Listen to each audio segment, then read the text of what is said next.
Hi எல்லோரும் எப்படி இருக்கீங்க?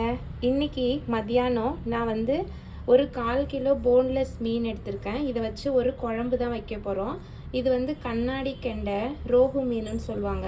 இது வந்து முள் இல்லாமல் ஒரு 1/4 கிலோ வாங்கியிருக்கேன். இதை வச்சு தான் செய்ய போகிறோம். அதுக்கு வந்து நான் 2 தக்காளி எடுத்திருக்கேன், 2 பெரிய வெங்காயம் எடுத்திருக்கேன், அதுக்கப்புறம் கொஞ்சமாக தேங்காய், இஞ்சி பூண்டு பேஸ்ட்டு, அதுக்கப்புறம் கொஞ்சமாக சோம்பு வந்து தேங்காய் கூட சேர்த்து அரைக்கணும். அதுக்கப்புறம் இதை அரைச்சிட்டு இது கூடவே நம்ம வந்து வெங்காயம் அதுக்கப்புறம் தக்காளியை அரைச்சி எடுத்துக்க போகிறோம். இஞ்சி பூண்டு பேஸ்ட்டு இதோட ஒரு 1/2 ஸ்பூன் சேர்த்து கொஞ்சம் தனி மிளகாய் தூள், எண்ணெய் போட்டு இதை நம்ம மிக்ஸ் பண்ணி ஒரு 5 மினிட்ஸ் ஊற வச்சுட்டு இதை வந்து நம்ம லைட்டாக எண்ணெயில் ஃப்ரை பண்ண போகிறோம் மீனை. வாங்க எப்படி செய்யலான்னு பார்க்கலாம். இப்போ மிக்சிங்க்கு வந்து நான் கொஞ்சமாக தனி மிளகாய் தூள் வந்து சேர்த்துக்க போகிறேன். உங்களுக்கு காரம் எவ்வளோ வேணுமோ அவ்வளோ பார்த்துட்டு போடுங்க. திரும்பி குழம்பு தூள் போடுவோம் இல்லையா, அதனால் காரம் அதிகம் வேணாம். நான் இப்போ வந்து இதில் ஒரு ஸ்பூன் போட்டிருக்கேன் தனி மிளகாய் தூள். இதோட வந்து கொஞ்சமாக இஞ்சி பூண்டு பேஸ்ட்டு, உப்பு, எண்ணெய் சேர்க்கலாம். இஞ்சி பூண்டு பேஸ்ட்டு, கொஞ்சமாக உப்பு கொஞ்சமாக போட்டுக்கலாம். திரும்ப குழம்பு உள்ள சேர்க்கணும். எண்ணெய் கொஞ்சோண்டு சேர்த்துக்கலாம். இப்போ இதை மிக்ஸ் பண்ணிக்கலாம்.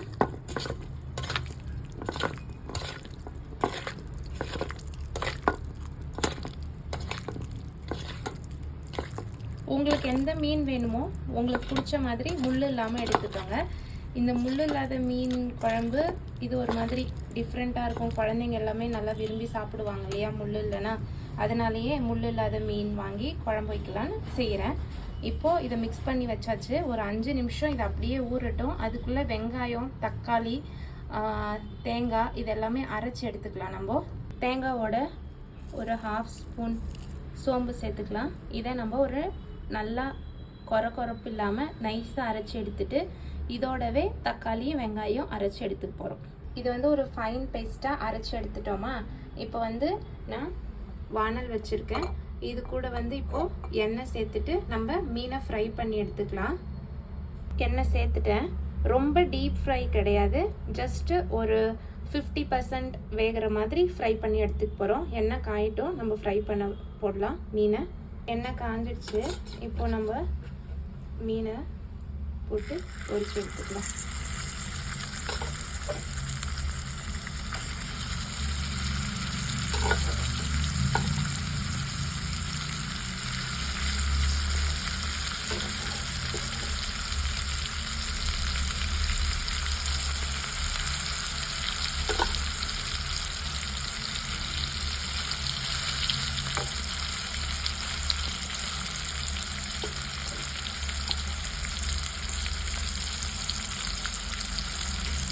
வேகட்டும்.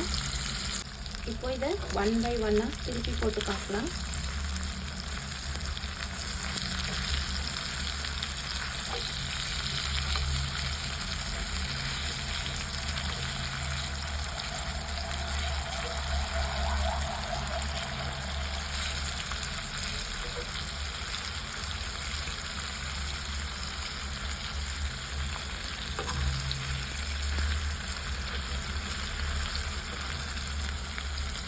திருப்பி போட்டாச்சு.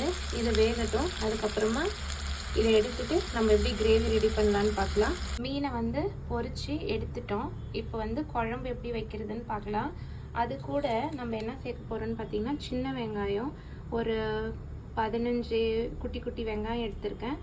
இதோட ஒரே ஒரு பச்சை மிளகா, கருவேப்பிலை, அவ்வளோதான். இதை வச்சு நம்ம இப்போது குழம்பு வைக்க ரெடி பண்ண போகிறோம். எண்ணெய் 2 ஸ்பூன் சேர்த்துட்டேன். எண்ணெய் காஞ்சிடுச்சு. இப்போ வந்து கொஞ்சமாக இதில் வெந்தயம் சேர்த்துக்க போகிறோம். கொஞ்சமாக, நிறையா இல்லை, ஜஸ்ட்டு கொஞ்சமாக. அது கருக விடாமல் அதோடைய வெங்காயம், பச்சை மிளகா, கருவேப்பிலை நம்ம எடுத்து வச்சோம் இல்லையா, அதை சேர்த்துக்க போகிறோம். கிண்டி விட்டுக்கலாம்.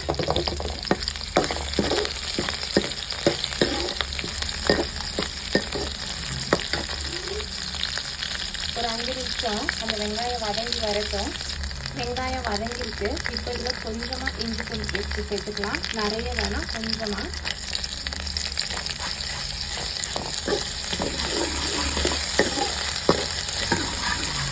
இப்போ இது கூட நம்ம அரைச்சி வச்சுருந்த அந்த மசாலாவை எல்லாம் சேர்த்துக்கலாம். மசாலானா வெங்காயம், தக்காளி, தேங்காய், சோம்பு.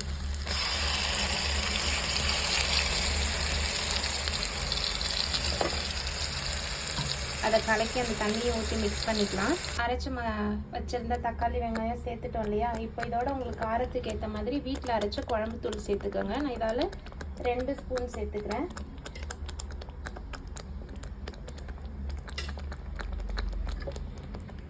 கிண்டி விட்டுட்டு நம்மளுக்கு எவ்வளோ தண்ணி வேணுமோ அந்த அளவுக்கு சேர்த்துக்கலாம். இதில் புளி தண்ணி நான் எதுவுமே சேர்க்க போகிறதில்ல, அப்படியே தான் செய்ய போகிறோம். இப்போ இது உங்களுக்கு எவ்வளோ தண்ணி வேணுமோ அந்த அளவுக்கு சேர்த்துட்டு ஒரு 10 நிமிஷம் நல்லா கொதிச்சு எண்ணெய் பிரிஞ்சு வந்ததுக்கப்புறமா லாஸ்ட்டில் மீனை போட்டுட்டு இறக்க போகிறோம். தண்ணி சேர்த்துட்டேன். கொஞ்சம் உப்பு சேர்த்துக்கலாம் குழம்புக்கு. பாருங்கள், நான் இந்த அளவுக்கு தண்ணி சேர்த்துருக்கேன். உங்களுக்கு எந்த பதத்துக்கு வேணுமோ அந்த மாதிரி சேர்த்துக்கோங்க. ஆனால் ரொம்ப தண்ணி சேர்க்க வேணாம், ஏன்னா இந்த குழம்பு வந்து ஒரு மாதிரி டிஃப்ரெண்ட் டேஸ்ட் இருக்கும். ஆனால் வந்து தண்ணி அதிகம் சேர்த்தாலும் நல்லா இருக்காது. நல்லா கொதிக்கிட்டோம், எண்ணெய் பிரிஞ்சு வரணும்ல, அந்த ஸ்டேஜில் நம்ம வந்து மீனை வந்து சேர்த்துக்கலாம். நல்லா கொதிக்கிட்டோம். புளிப்பு பத்தலை அப்படின்னா நம்ம லாஸ்ட்டாக ஒரு 1/2 லெமன் புழிஞ்சு விட்டுக்கலாம். புளிப்பு பத்தலைனா மட்டும்தான். நான் 2 தக்காளி போட்டிருக்கேன். இன்கேஸ் உங்களுக்கு செய்கிறப்போ புளிப்பு கம்மியாக இருந்துச்சு அப்படின்னா லாஸ்ட்டாக 1/2 லெமன் புழிஞ்சு விட்டுக்கோங்க. குழம்பு நல்லா கொதிச்சு வந்திருக்கு. இப்போ நான் வந்து மீனை சேர்த்துக்க போகிறேன். நம்ம பொரிச்சு வச்சோம் இல்லையா, அந்த மீனை சேர்த்துக்கலாம்.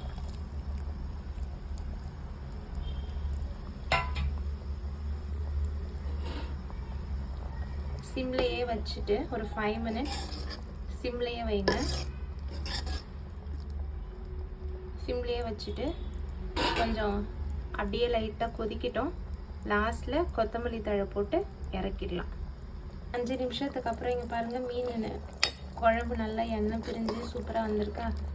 மீனும் நல்லா உடையாமல் வந்திருக்கா. நம்ம பொரிச்சு சேர்த்தா மீன் வந்து உடையாது, நல்லாவே இருக்கும். இங்கே பாருங்கள், நீங்களும் ட்ரை பண்ணி பாருங்கள், நல்லாயிருக்கும். கமெண்ட்டில் சொல்லுங்கள் எப்படி இருக்குன்னு சொல்லிட்டு. ட்ரை பண்ணி பார்த்துட்டு இன்றைக்கி எங்கள் வீட்டில் மீன் போன்லெஸ் குழம்பு ரெடி ஆயிடுச்சு. சப்ஸ்கிரைப் பண்ணுங்கள், சேனலை லைக் பண்ணுங்கள், ட்ரை பண்ணி பாருங்கள். நெக்ஸ்ட் ஒரு வீடியோவில் பார்க்கலாம். பாய்.